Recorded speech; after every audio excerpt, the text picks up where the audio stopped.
Beaucoup d'églises ont conservé leur chaire, comme ici dans la cathédrale de Saint-Flour. Mais quelle est l'histoire de ce meuble ?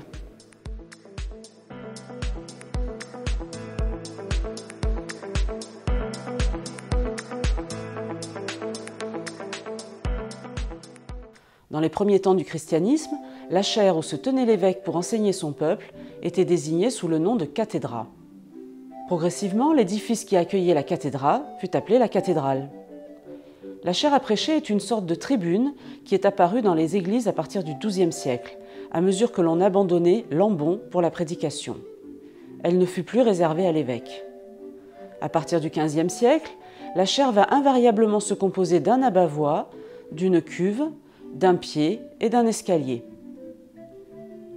L'utilisation du bois se popularise dès le XVIe siècle, ainsi que l'abondance de l'ornementation qui atteint des sommets à l'époque baroque.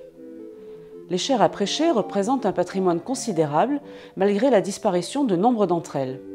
Dans le Cantal, les plus anciennes datent du XVe siècle, comme la chaire en pierre de l'église de Valluéjol.